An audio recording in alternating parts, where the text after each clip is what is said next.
जब अग्नेय अस्त्र, वायवास्त्र, वरुणास्त्र हमें नहीं छू सकते तो ये रोग आदि क्या छू सकते हैं। ना कभी उदास हुए जीवन में प्रभु की कृपा से, और ना अभी उदास है और ना आगे उदास होना है। दिल देकर दिल की सुख दुख की बातें किस मुख से कहिए, दिल तो दिलवर को दे दिया, प्रियालाल को दे दिया। अब क्या सच्ची मानना, वो भले कांख रहे हो, भले पीड़ा में हो, पर उस समय भी परमानंद भगवान की स्फूर्ति हो रही होती है। उसी समय वो एक ऐसी जगह शीतलता में बैठे हैं जहां कोई भी दुख स्पर्श नहीं कर सकता। अगर प्रारब्ध बचा तो फिर अगला जन्म होगा। पुनीत सिंह जी, श्री हरिवंश जी गुरुदेव, आपके चरणों में कोटि कोटि प्रणाम। राधा वल्लभ श्री हरिवंश। महाराज जी, अधिकतर संत महात्माओं को जीवन में बुरे प्रारब्ध को ही काटते देखा गया है। क्या उनका कोई अच्छा प्रारब्ध नहीं होता या उसकी कोई चर्चा नहीं होती? सांप की केचुल की क्या चर्चा, सांप की केचुल की क्या चर्चा, समझ रहे ना। संतों का शरीर सांप की केचुल की तरह त्याज्य हो जाता है। उनको जो मिला वो ब्रह्मा को भी नहीं मिला है। ये बाहरी शरीर है, ढांचा है, पंच भौतिक मायाकृत, इसका नाश होगा ही, किसी का हो।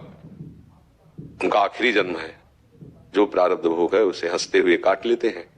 उनको जो हमें शरीर मिला, तुम देख पा रहे हो, हमारे ढांचे को देख रहे हो कि किडनी फेल है, लेकिन हमको जो प्रियाजू की कृपा से शरीर मिला है तुम देख पा रहे हो। न तुम्हारी दृष्टि न ब्रह्मा की दृष्टि है। फिर संतों को क्या मिला कैसे जान पाओगे।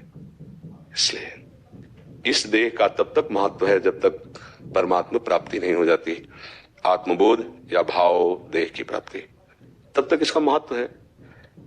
अब अगर इससे अपनी बात बन जाती है, भगवत भजन हो जाता है, भगवत प्राप्ति हो जाती है, आत्मस्वरूप का बोध हो जाता है, भाव देह की प्राप्ति हो जाती है, ये आज छूट जाए या कल छूट जाए, ये तो नाशवान है। अब इसी शरीर से अनेकों प्रकार के पाप कर्म और पुण्य कर्म हुए हैं पूर्व में। अब जीव का इस शरीरों से संबंध का नाश हो रहा है, अब उन शरीरों को भोगवा दिया जा रहा है, कोई परेशानी नहीं। ऐसा थोड़ी कि केवल संत ही भोग भोगते हो और दूसरे को कष्ट नहीं मिलता, ऐसा नहीं। पर संतों का आखिरी जन्म होता है जो, तो इसलिए आपको विशेष दिखाई देता है, फटाफट फटाफट ये कष्ट पे कष्ट, कष्ट पे कष्ट, पर वो कष्ट नहीं होता है। कुश्ती लड़ने वाले दोनों पहलवान जब लड़ते हैं तो देखने वाले को लग रहा है बड़ी जोर का थप्पड़ मारा, बड़ी जोर का पछाड़ मारी, उसको उत्साह बढ़ रहा है। नहीं, अगर नीचे गिरा तो घुटने टेक करके पुनः उठता है और पछाड़ मारता है, लेकिन देखने वाले को भय लग रहा है, देखने वाले को ऐसा लग रहा है थप्पड़ लग रहा है, ये लग रहा है। ऐसे ही तुम्हें देखने वाले हो तो तुम्हें लग रहा है शरीर में किडनी फेल है, ये परेशानी, वो परेशानी। परेशानी होने पर तुमसे संभाषण करेंगे, भागवती को उत्तर देंगे। भगवान प्रारब्ध भी भोगवा रहे हैं और कृपा भी कर रहे हैं। रामकृष्ण परमहंस जी के गले में कैंसर था, डॉक्टरों ने कहा कि आप संभाषण नहीं करेंगे, सत्संग नहीं करेंगे, अपनी डॉक्टरी अपने पास रखो, हमारी श्वास जब तक है तब तक हम सत्संग करेंगे। सत्संग, हमारा जीवन कोई प्राकृतिक विधान से थोड़ी चल रहा है, भागवतिक विधान से चल रहा है। हाँ, प्रकृति के नेत्रों से देखोगे तो प्राकृतिक है, भागवतिक नेत्रों से देखोगे तो भागवतिक है। संतों को कष्ट शब्द से संबंध नहीं होता। हाँ, कष्ट शब्द से संबंध सांसारिक पुरुष को होता है। उसको थोड़ी अनुकूलता मिली, हर्षित हो गया, प्रतिकूलता मिली, शोकित हो गया। और संत सुख दुखे समय कृत्वा लाभा लाभो जया जयो, जय पराजय में, लाभ हानि में, सुख दुख में समान भाव। कोई प्रभाव न सुख का, न दुख का, न लाभ का, न हानि का। हाँ, अब सर्दी है तो शरीर में सर्दी लग रही है, पर उसकी व्यथा नहीं है। व्यथा होना और सर्दी लगना दोनों अलग अलग बात है। थप्पड़ मारेगा कोई, आवाज है कि थप्पड़ लगा, पर उसकी व्यथा नहीं है। कोई गला काट देगा, आवाज बंद हो जाएगी, लेकिन मुझे छू नहीं सकता, हमारे स्वरूप को छू नहीं सकता। नैनम छिन्दन्ति शस्त्राणि नैनम दहति पावका न चैनम क्लेदयन्त्यापो न शोषयति मारुता। फिर ये क्या, रोग आदि कैसे छू सकते हैं। जब अग्नेय अस्त्र, वायवास्त्र, वरुणास्त्र हमें नहीं छू सकते तो ये रोग आदि क्या छू सकते हैं। मकान में जाला लगा है, पड़ा रहे, छिपकली भी टहलती रहे, क्या फर्क पड़ता है। तो ऐसे ही रोग है, ये जाले हैं, इधर उधर पड़े, क्या फर्क पड़ता है। अब ये क्षमता बिना प्रभु के आ जाएगी क्या। अभी आपको बता दिया आपकी किडनी फेल होने वाली है, फिर आपसे बात की जाए, कैसा आपका उत्तर रहेगा देख लो। और चेहरा पहले फोटो खिंचवा लो पहले की, और फिर डॉक्टर जब बता दे कि आपकी किडनी फेल है तब फोटो खिंचवा लेना ना। हाँ, ऐसे ही संसारी पुरुष का स्वभाव और प्रभाव होता है, और भागवतिक पुरुष का ऐसा स्वभाव प्रभाव होता है, ना कभी उदास हुए जीवन में प्रभु की कृपा से, और ना अभी उदास है और ना आगे उदास होना है। क्योंकि जिसके लिए दास बने थे उसने उदासी खत्म कर दी। बात समझ ली, समझ पा रहे हो ना। हाँ, इस कपड़े के फट जाने के पहले यदि बढ़िया रेशमी कपड़ा मिल गया हो, इसका कोई महत्व रहेगा क्या। भैया ये फटे दो, हमारे पास तो है ही है ना, और जिसके पास ये ही है और उसकी खरोच लगेगी तो परेशान हो जाएगा। अर्थात ये पांच भौतिक देह में ममता आसक्ति किए हो, अब इसमें खबर आ जाए कि कैंसर हो गया, असाध्य रोग किडनी हो गई, अब आपका दिल फेल होने वाला है, फिर दिल से पूछो कि अब क्या हो रहा है। यहाँ तो फेल ही है, सूचना की थोड़ी बात है। और पूछो दिल से पूछो तो दिल ही नहीं है, दिल तो दिलवर ने चुरा लिया।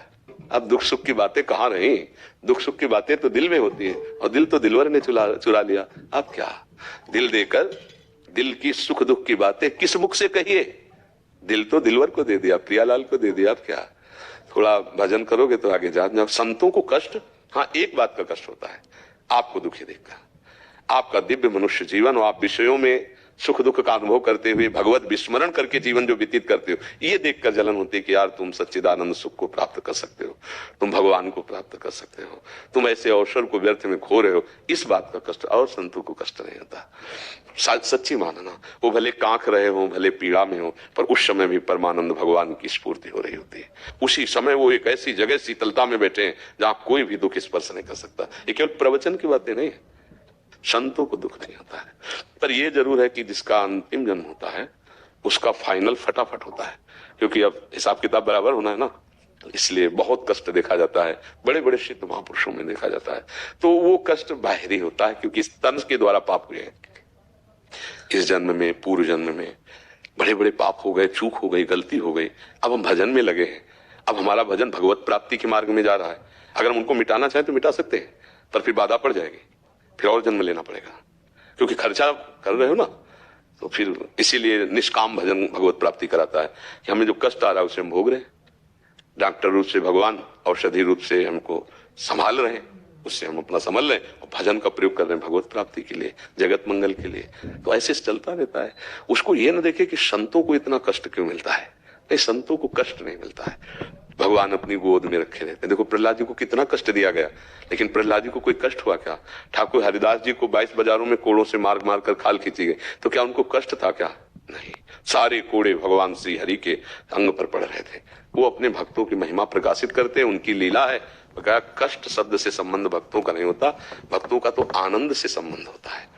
और मन जब इतने से समझ लो, आपकी एक औषधि का लेप या औषधि का इंजेक्शन लग जाने से उस अंग को काटा जाए तो कष्ट नहीं होता, क्योंकि मन वहां तक नहीं पहुंच पाता। तो इंद्रिय में मन का संयोग हटा दिया जाता है, उसे जैसे शून्य कहते हैं ना, उस जगह से मन चेतना शून्य हो जाता है, क्योंकि वो इंद्रिय के सारी चेतना करता है और त्वगेंद्रिय को वहां से शून्य कर दिया गया। तो अब मन त्वगेंद्रिय के स्पर्श से वहां अनुभव नहीं कर पा रहा, तो आप काट दो, कोई परेशानी नहीं है। तो क्या एक औषधि में जितनी पावर है, क्या साधना में पावर नहीं है कि भगवान के भजन से मन ऐसी स्थिति में पहुंच गया कि भारी से भारी कष्ट में भी वो आनंदित है। खुली आंख ऑपरेशन हो रहा है अंग का और वो देख रहा है, उसको कष्ट नहीं हो रहा। ज्ञान है कि कुछ कट रहा है, कुछ ऐसा हो रहा है, पर उसको कष्ट नहीं हो रहा, क्योंकि त्वगेंद्रिय से मन को शून्य कर दिया गया, संबंध रहित कर दिया गया। और दुख सुख का अनुभव कराने वाला मन, अब बाद में जब वो त्वगेंद्रिय का संसर्ग हुआ, वो औषधि हटी, तब पीड़ा प्रारंभ हो गई। तो समझ रहे, भगवान ने जितनी औषधियां बनाई, भगवान की तो बनाई हुई है, उन सब औषधियों में जो पावर है वो भगवान से है। ऐसे भगवान में हमारा मन लग गया तो क्या हम बड़े से बड़े कष्ट को मुस्कुरा के नहीं सह सकते? सह सकते हैं, पर हमारा असलियत में मन लगना चाहिए। मन प्रभु में लग जाए तो सब कुछ सह जाए। ठीक है, हाँ, भगवान सहन शक्ति प्रदान करते हैं। एक बार माधवदास बाबा जी को संग्रहणी रोग, जो बार बार शौच वाला होता है, तो अब 10-20 शौच हो जाए तो आदमी ढीला ही पड़ जाए। उनके कई दिन से शौच हो रही थी, तो आंख खुली तो देखा एक 9 किशोर बालक पीतांबर का साफा बांधे शौच की लंगोटी बार बार समुद्र से धो के ऐसे फैला रहे, सूखी लंगोटी कमर में बांध रहे। बाबा ने देखा, रहे ये तो श्री भगवान है स्वयं। उनका प्रभु आप क्यों? तो बोले तुम्हारा कोई और है क्या? उनका प्रभु आपके सिवा तो कोई नहीं।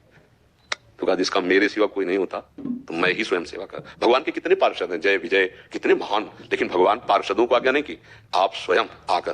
तो माधवदास बाबा ने कहा प्रभु आप प्रारब्ध नष्ट कर देते, मान लो आपको सेवा ही कर ली थी तो ये शौचे का रोग ही हटा देते।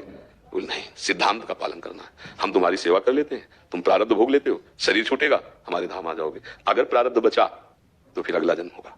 इसीलिए बड़े बड़े संतों को ज्यादा से ज्यादा यहां भोगते नजर आया जाता है, क्योंकि उनका आवागमन चक्र का हिसाब एकदम खत्म। और जिस समय वो दुख का भोग रहे होते हैं, उसी समय परमानंद उनके हृदय में होता है। तुम जान लेना, एक अद्भुत आनंद, एक अद्भुत सुख होता है। संसारी पुरुष जब दुख भोग